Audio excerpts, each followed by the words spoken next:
छी AP production के प्रस्तुति।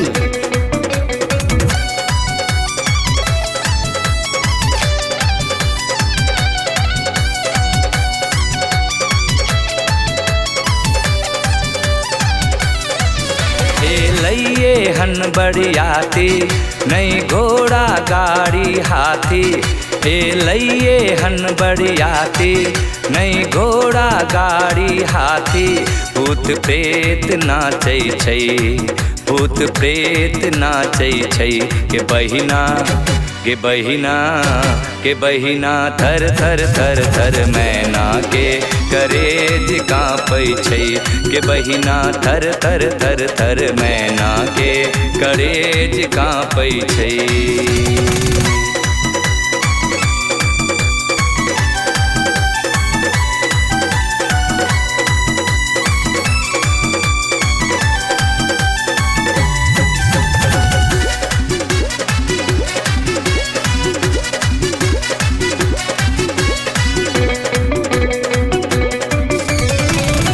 बरद पर बर छै बैसल सह सह साँप करै छै।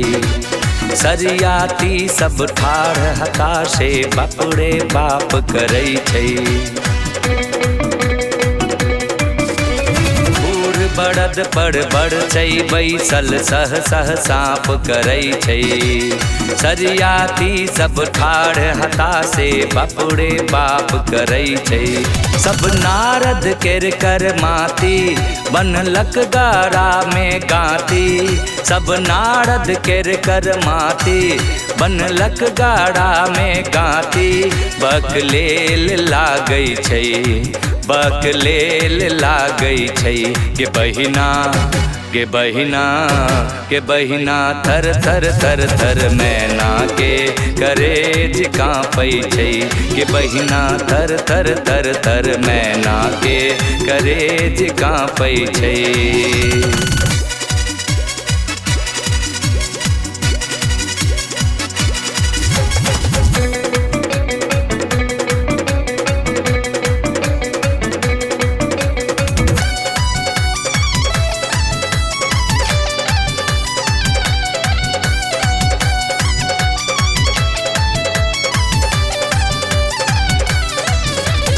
गर्दन में छै रुद्र के माला मृगक छाल पहिरने।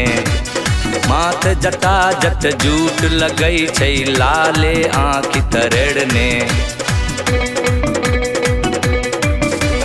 गर्दन में छै रुद्र के माला मृगक छाल पहिरने। माथ जटा जट जूट लगै छै लाले आँखि तरेड़ने। कोन बनतै जीवन साथी गे पल पल लागै दाँती। कोन बनतै जीवन साथी गे पल पल लागै दाँती। गे अन्हेर लागै छै, गे अन्हेर लागै छै। के बहिना के बहिना के बहिना थर थर थर थर मैना के करेज काँपै छै।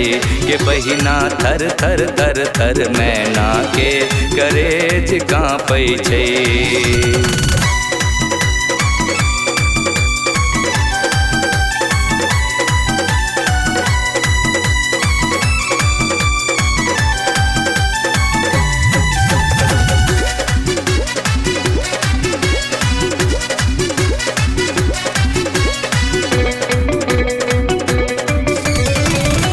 अंग में भस्म रमौने लागै छैक मसानी।